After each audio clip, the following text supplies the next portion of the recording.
Subscribe now and press the bell icon. Never miss an update.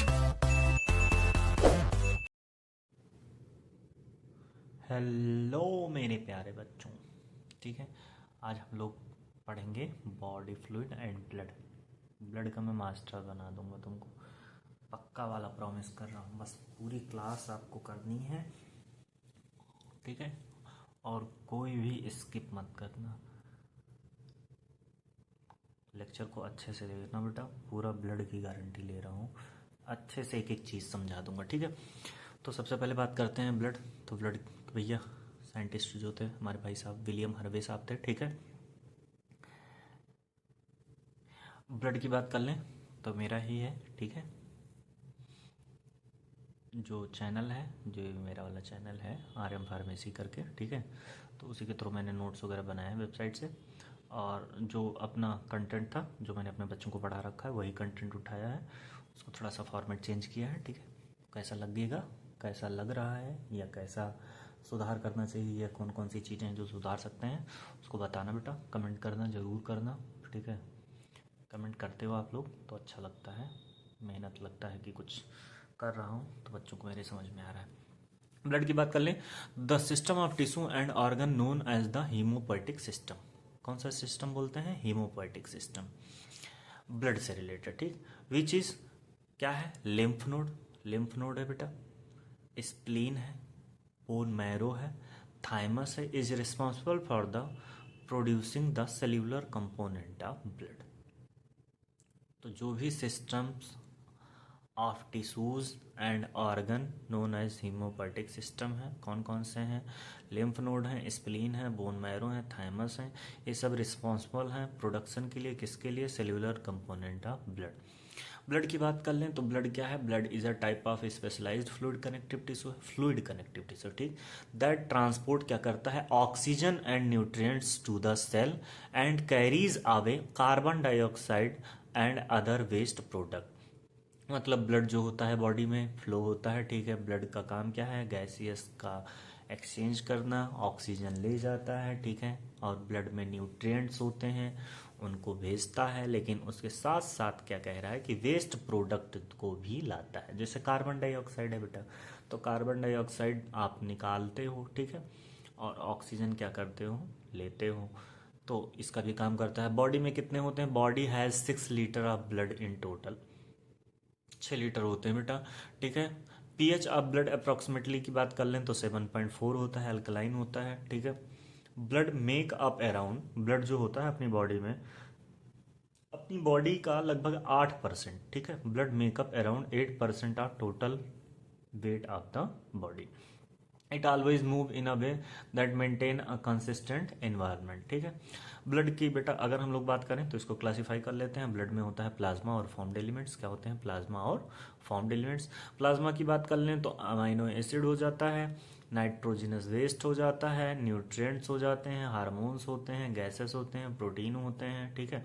और भी ढेर सारी चीज़ें जो होती हैं अपनी प्लाज्मा में होती हैं। और प्लाज्मा जो अपना पार्ट होता है 55% होता है। कितना होता है?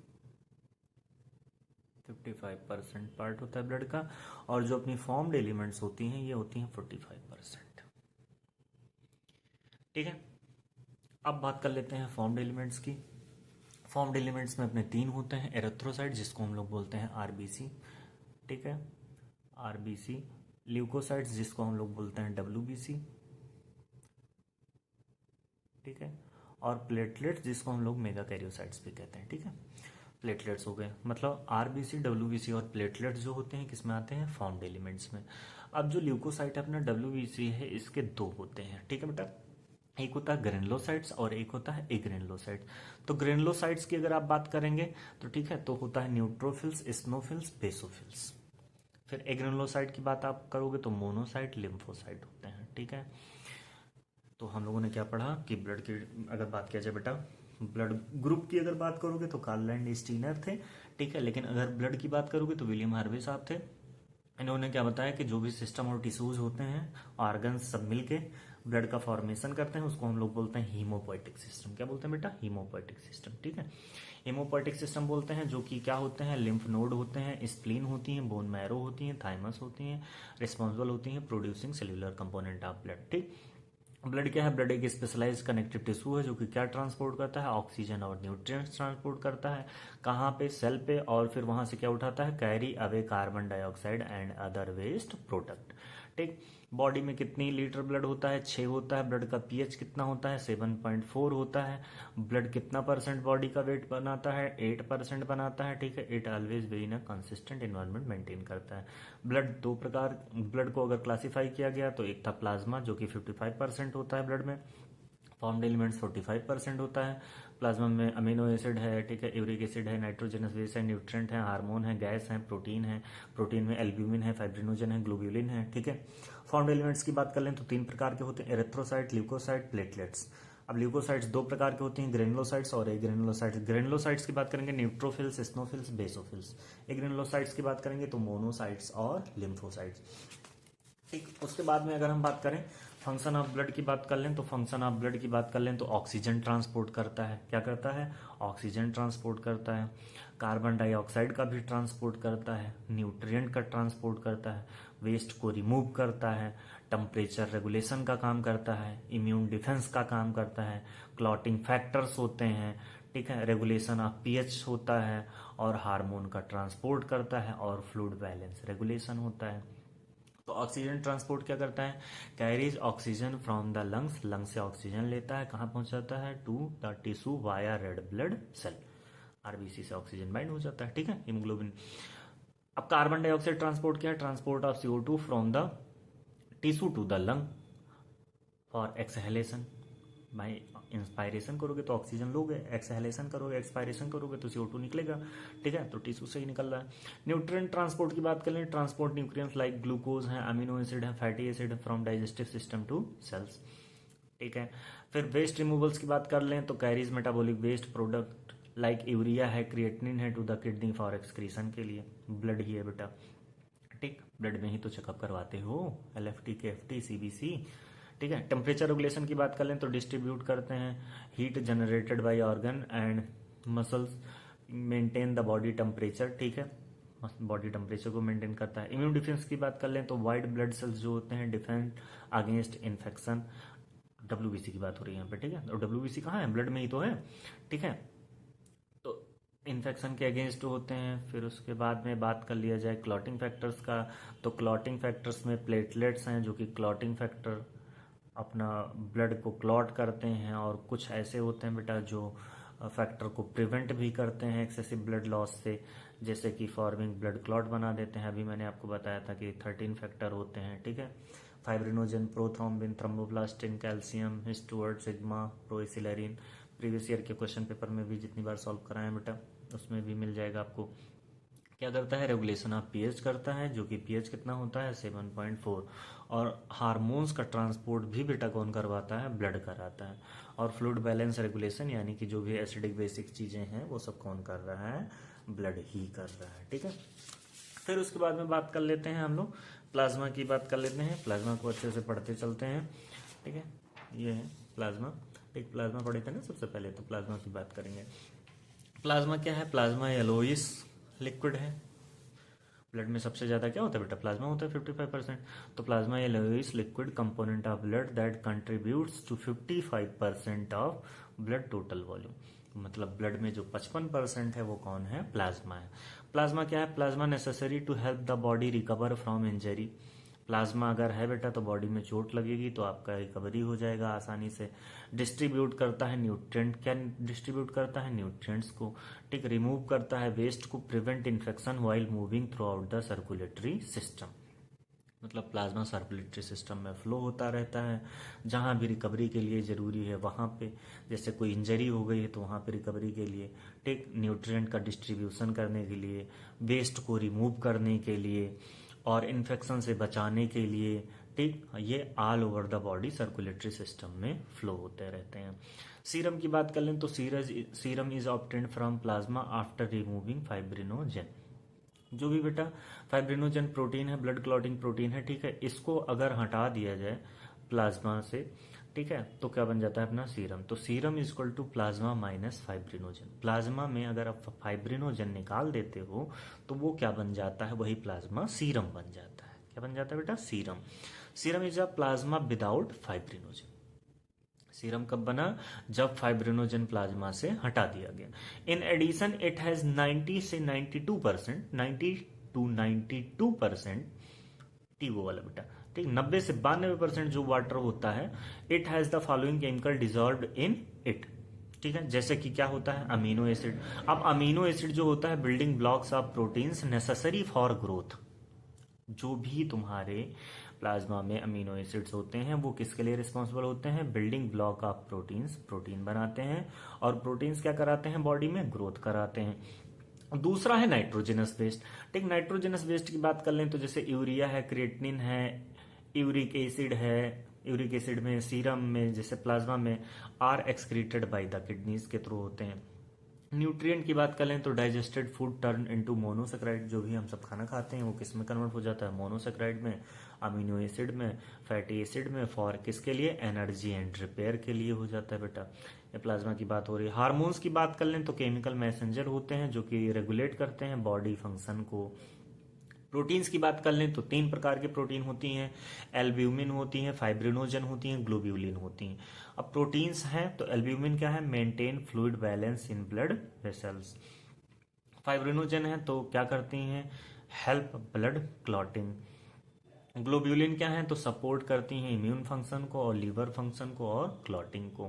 गैसेस की बात कर लें तो गैसेस क्या क्या हैं, ऑक्सीजन है, प्लाज्मा में कार्बन डाइऑक्साइड है, नाइट्रोजन है, are transported mainly via red blood cells. किसके थ्रू होते हैं, आरबीसी के थ्रू होते हैं। और आरबीसी भी तो प्लाज्मा में ही भाई ब्लड में सब है ना, प्लाज्मा भी है, आरबीसी भी है, डब्ल्यूबीसी भी है, प्लेटलेट्स भी है। अब ये है कि प्लाज्मा को अलग यहाँ पे करके पढ़ रहे हो तो इसीलिए अलग पढ़ रहे हो, ठीक है, लेकिन है तो पार्ट ब्लड का ही ना बेटा। फिर उसके बाद में हम लोग फॉर्म्ड एलिमेंट्स की बात किए थे, ठीक है, तो फॉर्म्ड एलिमेंट्स में अपने 3 थे, फॉर्म्ड एलिमेंट्स में 3 थे ना बेटा, ये देखो इधर, ठीक, erythrocyte, leucocyte, platelets, RBC, WBC और प्लेटलेट्स, ठीक।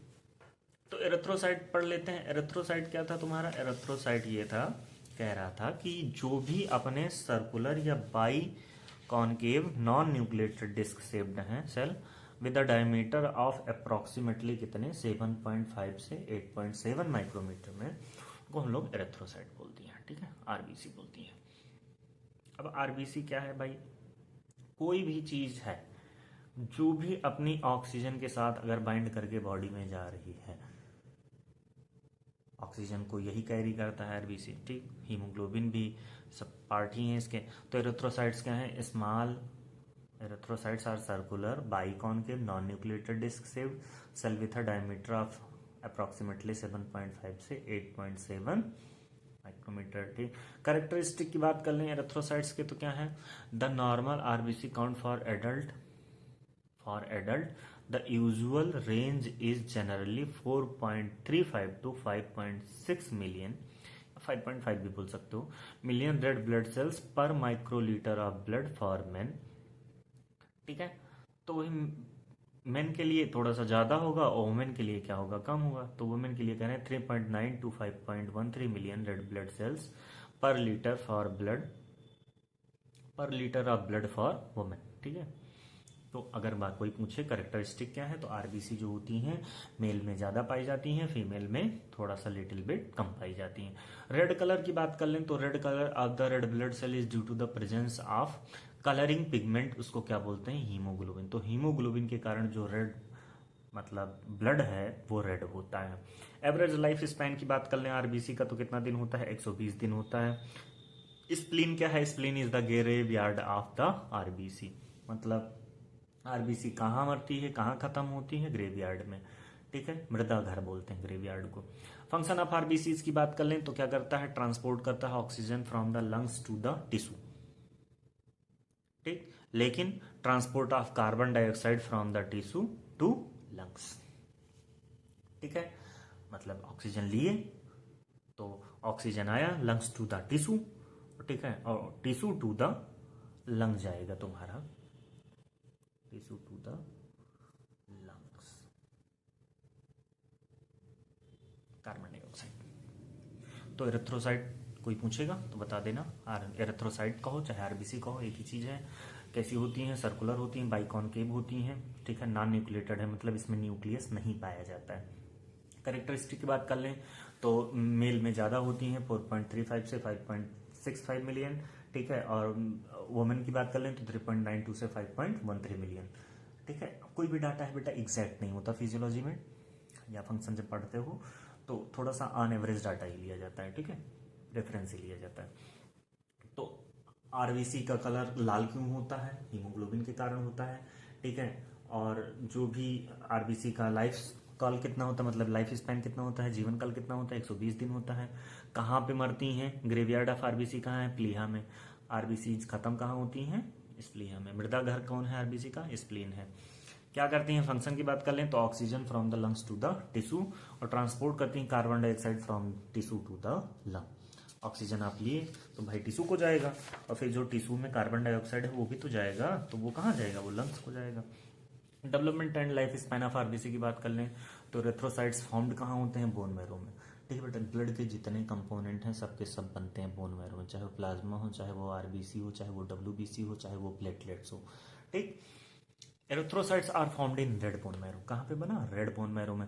दे go through the different stages of growth during the course of their about 120 days life. 120 दिन में बेटा ये बनते बिगड़, 120 दिन जिनको आज बने हुई हो गया वो डिस्ट्रॉय होंगे इस प्लेन में, और जो आज बने हैं वो 120 दिन टहलेंगे, घूमेंगे। सबसे ज्यादा सेल होती है बेटा आरबीसी, हाईएस्ट सेल, ठीक, बॉडी में।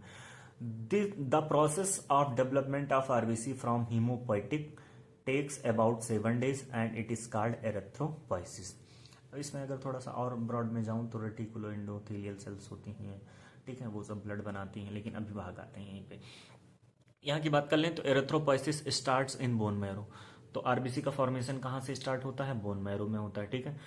ये बोन, ठीक, जो बेटा लॉन्ग बोन है उन्हीं के बीच में होती है बोन मैरो, जैसे ह्यूमरस है, रेडियस है, ठीक है, ह्यूमरस है और फीमर है, ठीक। Erythrocytes are released into vessels and circulate for 120 days. तीसरी बात कर लें तो स्प्लीन ब्रेकडाउन, जो भी स्प्लीन में ब्रेकडाउन हुआ आरबीसी अपना, एरिथ्रोसाइट इनटू किस में बन गया? बिलीरुबिन और बिलीवर्डिन में, अमीनो एसिड में कन्वर्ट हो गया। और जो बिलीरुबिन अपना बना, the liver processes bilirubin into bile, emulsification of fat के लिए काम करता है। जो भी अपना बाइल जूस होता है, बाइल बना, ठीक है, तो फिर क्या हुआ? Small intestine absorb and takes it into kidney भेज देगा, और किडनी में एक्सक्रीट करेगा यूरिन थ्रू द रिलीज, वहां से रिलीज होगा एरिथ्रोपोइटिन टू स्टिमुलेट एरिथ्रोपोइसिस। ये साइकिल आप 4-5 बार पढ़ोगे क्लियर हो जाएगा। तो कोई पूछे एरिथ्रोपोइसिस कहाँ होता है तो बोन मैरो में होता है, ठीक है। या ऐसे ही सर्कल अपना चलता जाएगा। सबसे पहले एरिथ्रोपोइसिस स्टार्ट होगा कहाँ पे? बोन मैरो में। दूसरा पॉइंट अगर देखोगे तो एरिथ्रोसाइट्स रिलीज हुआ वेसल्स में, सर्कुलेट किया 120 दिन। 120 दिन जब ये सर्कुलेट कर लिए, इनकी इच्छा भर गई, तो यही टूट के क्या बन गए? स्प्लीन में टूट के बन गए बिलीरुबिन, बिलीवर्डिन, जो कि बाइल पिगमेंट्स हैं, ठीक है, अमीनो एसिड। फिर यही वहां से तुम्हारे the liver processes bilirubin into bile, emulsification of fat के लिए। स्मॉल इंटेस्टाइन एब्जॉर्ब की, टेक्स इनटू द किडनी में फेंक दी, किडनी एक्सक्रीट कर दी इनको यूरिन के थ्रू, और फिर ये रिलीज कर दिए एरिथ्रोपोइटिन, जो कि स्टिमुलेट करता है एरिथ्रोपोइसिस। ऐसे ही प्रोसेस होता है। फिर उसके बाद की बात कर लें तो erythropoiesis is characterised by 2 main features होती हैं इसमें, ठीक है, जिसमें सबसे पहले है मैचुरेशन ऑफ द सेल्स, और दूसरा है formation of haemoglobin inside the cells. तो मैचुरेशन ऑफ सेल्स की बात कर लें तो सेल्स की जो साइज होती हैं श्रिंक कर जाती हैं, and leaves loses it's nucleus during this phase. अपना न्यूक्लियस क्या कर देती हैं? ये खो देती हैं, इसीलिए आरबीसी में न्यूक्लियस नहीं होता है, इसको बोलते हैं enucleated. The alteration are dependent on folic acid and vitamin B12 level, the presence of glycoprotein known as intrinsic factor, ठीक है, which is secreted by parietal cell found in the stomach glands necessary for the absorption of vitamin B12। तो कोई पूछे कि जो भी parietal cell होती हैं गैस्ट्रिक स्टमक की ग्लैंड में, वो एब्जॉर्प्शन कहाँ होता है, विटामिन B12 का वहीं होता है। और फोलिक एसिड का ड्यूडेनम में, स्मॉल इंटेस्टाइन में होता है। विटामिन B12 स्टमक में एब्जॉर्ब होती है, फोलिक एसिड कहाँ एब्जॉर्ब होती है, इंटेस्टाइन में।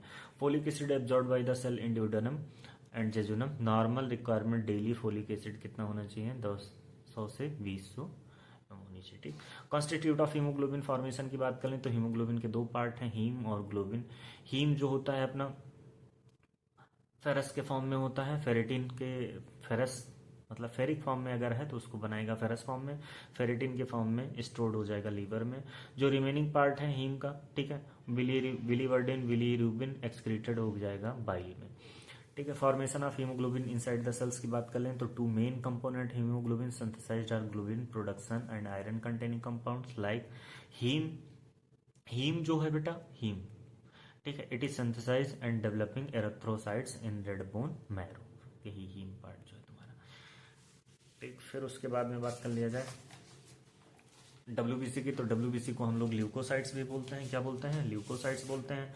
ल्यूकोसाइट्स क्या होती हैं बात कर लें तो white blood cells also divide also called as leucocyte. Detect करती हैं, डील करती हैं विथ इन्फेक्शन से। किससे करती हैं, इन्फेक्शन से। Are foreign molecules that enters the body. White blood cells will produce antibody. क्या प्रोड्यूस करती हैं, एंटीबॉडीज प्रोड्यूस करती हैं to fight the infection, to fight the infection and help the other immune response. फिर उसके बाद में बात कर लें तो the name WBC derived from physical appearance of a blood sample after centrifugation. बात कर रहे हैं हम लोग वाइट ब्लड सेल्स की, ठीक है। तो ये क्या करते हैं, वाइट ब्लड सेल्स को हम लोग ल्यूकोसाइट कहते हैं और इन्फेक्शन से फाइट करते हैं। यही बातें हो रही थी।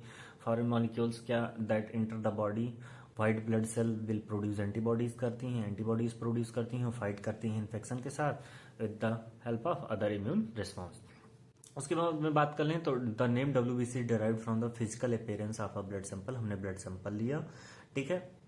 फिर आफ्टर सेंट्रीफ्यूगेशन, एक मशीन है बेटा, उसमें हमने ब्लड सैंपल को अपना स्टोर किया ऐसे ही, ठीक है। कई खाने थे, 6-7 खाने थे, उसमें रख दिया हमने। फिर उसको हाई आरपीएम पे मशीन हमने घुमा दिया। अब वो रोटेट करेगा। फिर उसके बाद में जो कोट आएगा उसकी बात हो रही है। The name WBC derived from physical appearance of a blood sample. After centrifugation, white blood cells are found in buffy coat, TE, ठीक है। buffy coat, a thin, typically white layer of nucleated cells between the sedimented red bone cells and blood plasma. जो भी बेटा blood plasma या sample लिए थे तो उसमें बता रहा है जो बफी कोट है वो क्या होता है, अपना WBC होता है। 1 cubic millimetre of contain blood 7000 से 8000 WBC होती है, ठीक है। बात कर लिया जाए कहाँ बनती हैं, these are found in red bone marrow. अभी बताया RBC WBC प्लेटलेट सबकी सब कहाँ बनती हैं, रेड बोन मैरो में।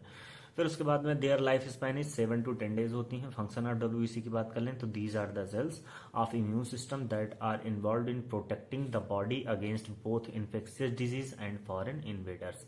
जो भी अंदर बॉडी में इन्फेक्शन हो रहा है तब भी अपना काम करेंगी, और कोई भी बाहरी चीज बॉडी में आती है, बैक्टीरिया वायरस कुछ भी प्रोजोआ, तो उससे भी फाइट करती हैं। अदर फंक्शन की बात कर लें तो स्कैवेंजिंग का काम है।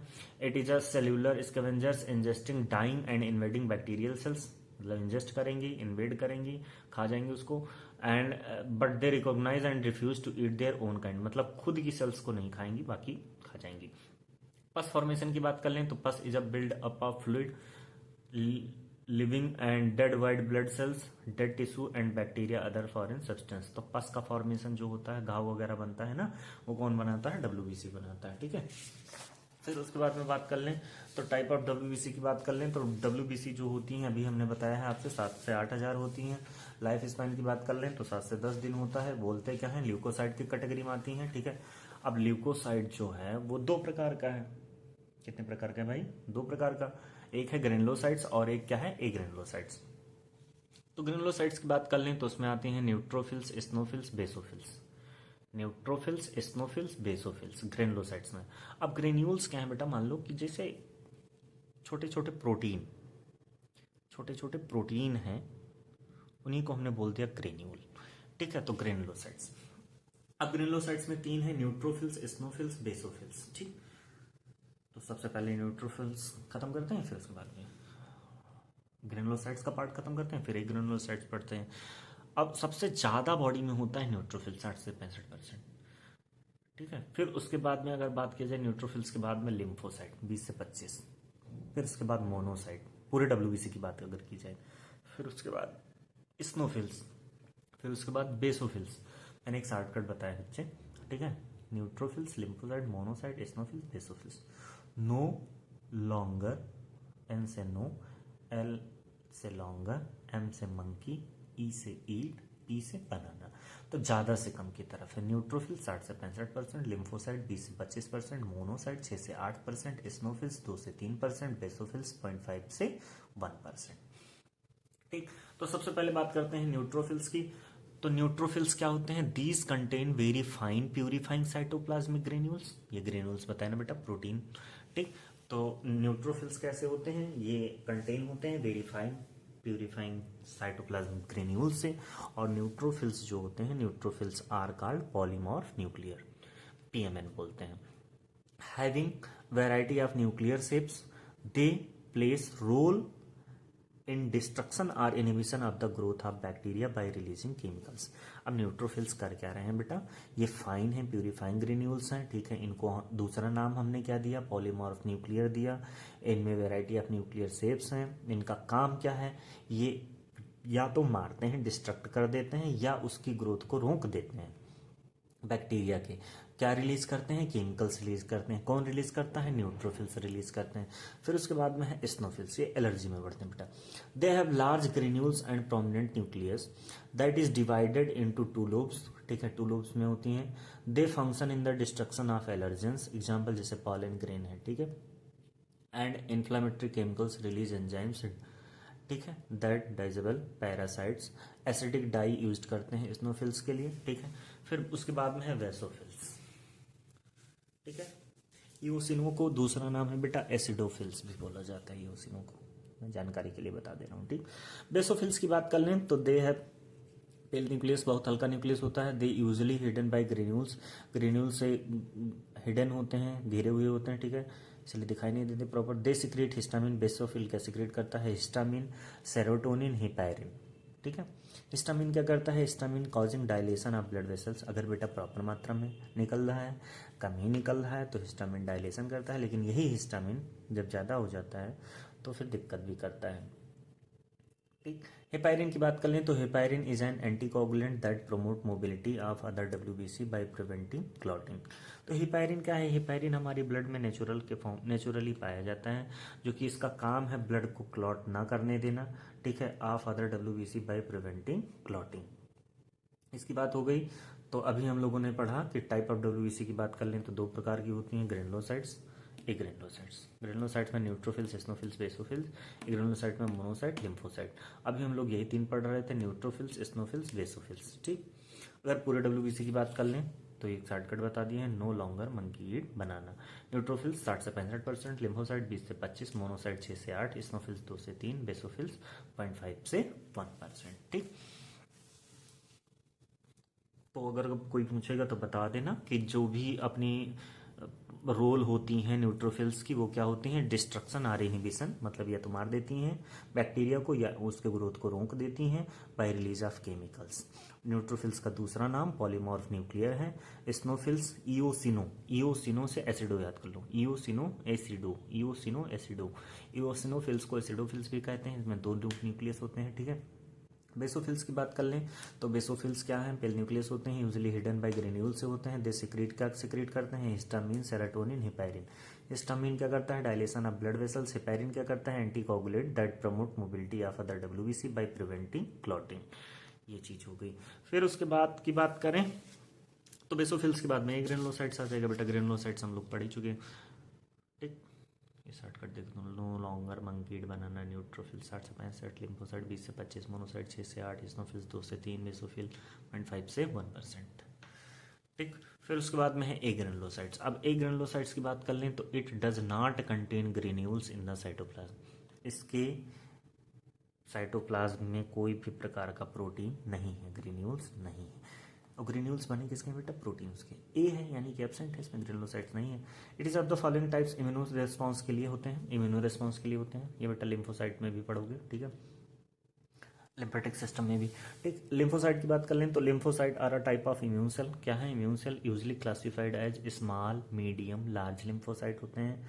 दे are generally seen in fibrous connective tissue and only occasionally, only या ऑकेजनली, ठीक है, इन द सर्कुलेशन। लिम्फोसाइट क्या करते हैं? डिस्ट्रॉय करते हैं कैंसरस सेल्स को infected by virus and foreign cells. ठीक है, अब एंटीबॉडी की अगर बात कर लें तो बहुत सारी होती हैं। ठीक है, IgA, IgE, IgG, IgM, IgD, IgE। ठीक है, तो एलर्जी की बात कर लें तो सबसे ज़्यादा IgE होता है। ठीक है, एंटीबॉडी की बात कर लें तो सबसे ज़्यादा अपने बॉडी में, ठीक है, ग्लोब्यूलिन और IgM, ये सब सारी चीज़ें हैं। एलर्जी के टाइम पे IgE बढ़ जाती है। मदर के मिल्क में जो एंटीबॉडी पाई जाती है IgA पाया जाता है। ठीक है, कोलेस्ट्रम वाला मदर मिल्क में, फर्स्ट मदर मिल्क जो होता है, बोलते नहीं माँ का पहला गाढ़ा दूध बच्चे को पिलाना जरूरी होता है, उसमें वही होती है, एंटीबॉडीज ही होती हैं। एंटीजन की बात कर लें तो एंटीजन क्या है? Antigen are of the following types: pollen from flower, plant, fungi, bacteria. फिर उसके बाद में है monocyte. They are the largest of the formed elements. Their cytoplasm is abundant and clear. They differentiate into macrophages which are large phagocytic cells and digest pathogen. ठीक है, dead neutrophils and debris of dead cell. तो ये सब lymphocyte करते हैं। Lymphocyte क्या करते हैं? लिम्फोसाइट एंटीबॉडी बनाते हैं। ठीक है, एंटीजन भी बनाते हैं, और उसके साथ साथ बॉडी में जो भी चीज़ें हैं, पैथोजन है, कोई डिजीज कॉजिंग एजेंट हैं, उससे सुरक्षा भी प्रदान करते हैं। फिर उसके बाद में है प्लेटलेट्स। आरबीसी पढ़ लिए, डब्ल्यूबीसी पढ़ लिए, अब क्या बात करेंगे? प्लेटलेट्स। ठीक है, प्लेटलेट्स को बेटा हम लोग जो भी थ्रोम्बोसाइट सेल्स होते हैं उनको फ्रेगमेंट्स में जब तोड़ देते हैं तो उसको बोलते हैं मेगा कैरियोसाइट्स। ठीक है, अब थ्रोम्बोसाइट्स, प्लेटलेट्स की बात कर लें थ्रोम्बोसाइट्स, तो platelets are cell fragment of megakaryocytes. कैसे होते हैं? Smaller in size than RBC and WBC. Platelets की साइज कैसी होती है? Smaller than RBC and WBC. Nucleolus की बात कर लें तो न्यूक्लियोलस क्या होते हैं? एब्सेंट होते हैं प्लेटलेट्स में। The stimulate to formation of platelets is called the thrombopoietin. जो भी स्टिमुलस होता है फॉर्मेशन ऑफ प्लेटलेट्स का, उसको हम लोग क्या बोलते हैं? थ्रोम्बोपोइटिन बोलते हैं। रैंडम शिफ्ट अगर बात कर लिया जाए तो 2 से 4 माइक्रोन साइज होती है। लाइफ स्पैन की बात कर लें तो 8 से 11 दिन होती है। नॉर्मल प्लेटलेट्स काउंट जो होना चाहिए 1,50,000 से 4 लाख पर ड्रॉप ऑफ ब्लड होना चाहिए। ठीक, फंक्शन ऑफ प्लेटलेट्स की बात कर लें तो क्या करते हैं? प्रिवेंट करते हैं ब्लड लॉस को, हीमोस्टैसिस के काम करते हैं। ठीक है, अब जाहिर सी बात है बेटा, प्लेटलेट्स हो गए तो ब्लड लॉस से बचाएगा। प्लेटलेट सिक्रीट क्या करते हैं? 5-HT which cause the constriction of blood vessels. ये भी काम कर रहे हैं खुराफाती, दिमाग उमाग में माइग्रेन वगैरह करवाने में बढ़िया काम कर रहे हैं। ड्यू टू एडेसिव प्रॉपर्टी की बात कर लें तो the platelet seal the damage blood vessels like capillaries. जो भी कैपिलरीज में इंजरी होती है वहाँ पे प्लेटलेट्स जाके ब्लड क्लॉट कराते हैं। Bye formation of temporary plug बनाते हैं। The platelets seal the damage of blood vessels. जहाँ भी डैमेज होती हैं ब्लड वेसल्स वहाँ पे जाके क्या करते हैं? टेम्परेरी सीज करते हैं उसको। फिर उसके बाद में बात कर लें कि ब्लड के डिसऑर्डर क्या होते हैं, तो डिसऑर्डर में बता देते हैं बेटा एनीमिया। ठीक है, एनीमिया क्या है? एनीमिया में हम लोग आरबीसी की जो काउंट होती है बेटा, या हीमोग्लोबिन का ब्लड में क्या हो जाता है? कम हो जाता है। जो भी जैसे ऑन एवरेज जितना होना चाहिए उससे क्या हो जाए? कम हो जाए। ठीक, तो उसके बाद में उसके बारे में अगर बात करना है तो बात कर लो, बहुत आराम से बता देता हूँ, पढ़ लेना बच्चे, बहुत ज़रूरी है। ठीक है, एनीमिया क्या है? Anaemia is a condition, anaemia is a condition in which the number of red blood cells और haemoglobin in the blood is lower than normal. मतलब जितना नॉर्मल होना चाहिए उससे क्या हो जाए? लोअर हो जाए, कम हो जाए। Resulting in reduced oxygen carrying capacity of blood. Oxygen की कैरिंग कैपेसिटी जो ब्लड से है वो कम हो जा रही है, उसी को हम लोग क्या बोलते हैं? एनीमिया, मतलब खून की कमी। ठीक है, अब सिम्टम्स की बात कर लें तो ब्रीथलेसनेस, सांस बेटा तेजी से चलेगा। टायर्डनेस, ठीक है, थकान महसूस होगी। ब्रीथलेसनेस, टायर्डनेस, ठीक है, लॉस ऑफ एपेटाइट, भूख नहीं लगेगा। येलो ऑफ स्किन, इस चेहरे का कलर मतलब जो भी चेहरे का रंग है या बॉडी का रंग है पीला पड़ जाएगा। Increase heart rate, tachycardia, 100 heart beat से मतलब 100 हार्ट बीट या उससे ज़्यादा हो जाए तो टैकीकार्डिया बोलते हैं, ठीक है।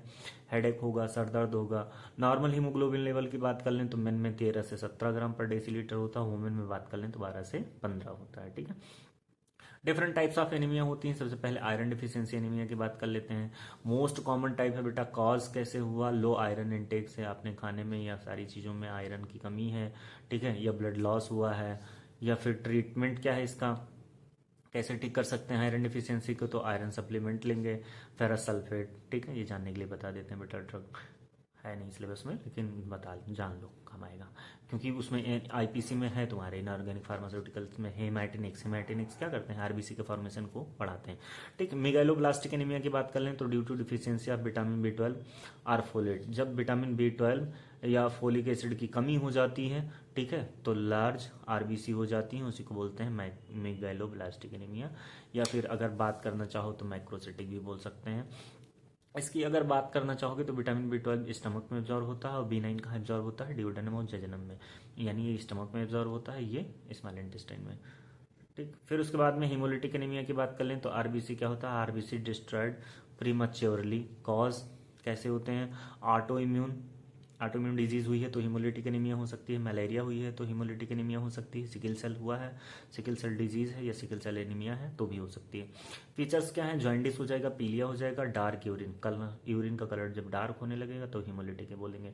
एप्लास्टिक एनीमिया की बात कर लें तो बोन मैरो क्या हो जाती है, फेल हो जाती है, प्रोड्यूस्ड ब्लड एनीमिया, मतलब एप्लास्टिक एनीमिया में जो बोन मैरो हैं, ठीक है, जो ब्लड के बीच में अस्थि मज्जा जिसको हिंदी में बोलते हैं, वो फेल हो जाती हैं, प्रोड्यूस ब्लड सेल्स, मतलब जो भी ब्लड सेल्स को बनाने में फेल हो जाती हैं।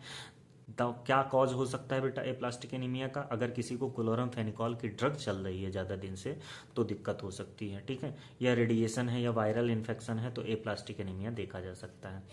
डिसऑर्डर की अगर बात करें तो हम लोग एनीमिया का तो कर लिए, आरबीसी का, अब डब्ल्यूबीसी का डिसऑर्डर पढ़ लेते हैं। तो डब्ल्यूबीसी का डिसऑर्डर क्या होगा, ल्यूकोसाइटोसिस बेटा। इसमें क्या होता है, जो भी अपने डब्ल्यूबीसी का काउंट है, ठीक है, 10,000 सेल से अगर वही चीज़ें हैं ज़्यादा हो जाएं डेसीलीटर में तो उसको हम लोग बोलते हैं ल्यूकोसाइटोसिस। फिर उसके बाद में है न्यूट्रोफिलिया, हायर न्यूट्रोफिल्स काउंट जब बॉडी में ज़्यादा हो जाती है, सबसे ज़्यादा न्यूट्रोफिल्स ही होती है, बताया था अभी, ठीक, नो लॉन्गर मंकी ईट बनाना। फिर उसके बाद में स्नोफिल्स हैं, तो स्नोफिल्स अगर इंक्रीज हो जाएं तो स्नोफिलिया बोलते हैं बेटा, ये एलर्जेंस पैरासाइट से होता है। ल्यूकेमिया की बात कर लें तो मैलिग्नेंट प्रोग्रेसिव डिजीज है in which bone marrow produce abnormal leukocyte. Leukopenia की बात कर लें तो रिडक्शन ऑफ डब्ल्यूबीसी काउंट, जिसमें 3,500 सेल्स से कम हो जाती हैं, जो भी ल्यूकोसाइट्स होती हैं डब्ल्यूबीसी कम हो जाए तो उसको ल्यूकोपीनिया बोलते हैं। डिसऑर्डर ऑफ प्लेटलेट्स की बात कर लें तो थ्रोम्बोसाइटोपेनिया बोलते हैं, डिफिशियंसी ऑफ प्लेटलेट्स, ठीक है, कॉजेज ब्लीडिंग इनटू टिश्यू, उसको स्लो ब्लड क्लॉटिंग होगा, ठीक है, तो यानी कि ये सब सारी चीज़ें, आरबीसी कमी होगी तो एनीमिया, डब्ल्यूबीसी की कमी होगी तो ल्यूकोपीनिया, ठीक है, और ज़्यादा हो जाएगी तो ल्यूकोसाइटोसिस। न्यूट्रोफिल्स का अगर काउंट ज़्यादा है डब्ल्यूबीसी में तो न्यूट्रोफिलिया, स्नोफिल्स ज़्यादा है तो स्नोफिलिया, और मैलिग्नेंट प्रोग्रेसिव डिजीज जैसे बोन मैरो प्रोड्यूस कर रही है नॉर्मल ल्यूकोसाइट, तो जैसे ल्यूकेमिया होता है, ब्लड कैंसर वगैरह हो जाता है, ठीक, डब्ल्यूबीसी जब ज़्यादा बड़ी मिलती हैं, ये चीज़ हो गई। फिर उसके बाद में बात कर लें कि ब्लड ग्रुप की बात कर लें तो ब्लड ग्रुप क्या होता है, ब्लड ग्रुप सबको पता है भैया, ठीक, कि आजकल कहीं भी अगर रक्तदान करने जाते हो या किसी को इमरजेंसी में रिलेटिव्स को ब्लड देते हो तो ब्लड ग्रुप पता होना चाहिए, तभी आप ब्लड दे सकते हो, ठीक। तो ब्लड ग्रुप को डिस्कवर किया था ऑस्ट्रियन साइंटिस्ट जिनका नाम था कार्ल लैंड स्टाइनर, ठीक, 1901 में इन्होंने डिस्कवरी की, नोबेल प्राइज पाए हैं 1930 में, नोबेल प्राइज जो कि बेटा बहुत बड़ा पुरस्कार होता है, ठीक, इससे बड़ा कुछ कोई पुरस्कार नहीं, ठीक। There are 4 main blood group types होती हैं, 1, ठीक है, फर्स्ट है ए, दूसरा है AB, तीसरा है B और चौथा है O। इसको सबसे पहले जीरो बोला गया था बेटा, जीरो, ठीक।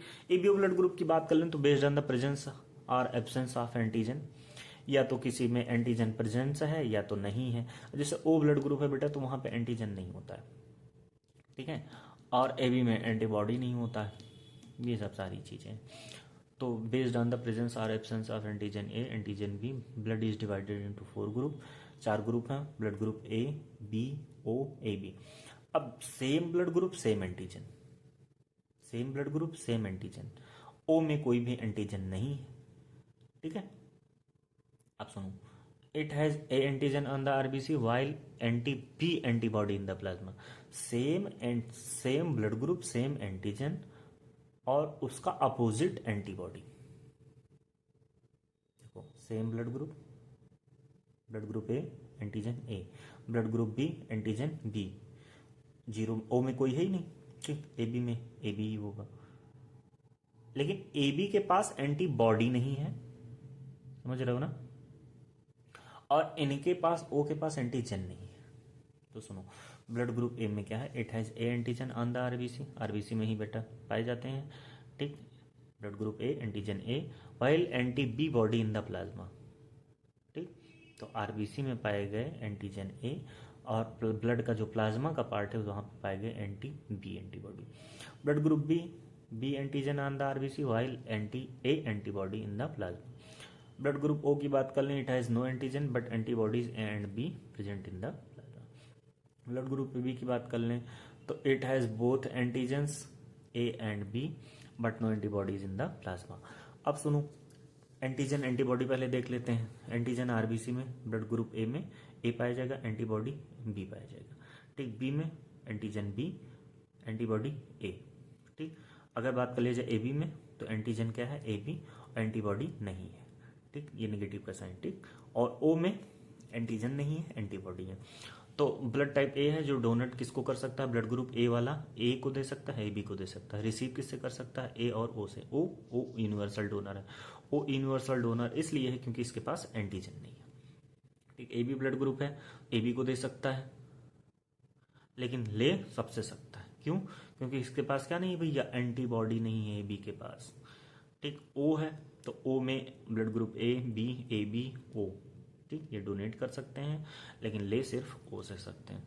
तो यूनिवर्सल रिसिपिएंट की बात करें, सबसे ले सकता है blood A B blood group, antibody absent है, और यूनिवर्सल डोनर ओ है, ठीक है, क्योंकि इसमें एंटीजन एब्सेंट है, ठीक है बच्चे, ठीक। इसके बाद में बात कर लेते हैं आर एस फैक्टर की, ठीक है, यहाँ पे थोड़ा सा ज़्यादा हो रहा है, ठीक है, तो हम इसका सेकेंड पार्ट बना देंगे, ठीक है, उसमें लिम्फेटिक सिस्टम भी पढ़ा देंगे, ठीक है बच्चे। कैसा लगा ये सब सारी चीज़ें, और इसका मैं आपको एक शॉर्टकट बता दूंगा, फ्रेशर्स पार्टी करके है, ठीक है। तो कैसा लगा वीडियो बेटा, लाइक करना, शेयर करना, सब्सक्राइब करना, और सेकंड पार्ट चाहिए कि नहीं चाहिए कमेंट करना, ठीक है। Thank you so much.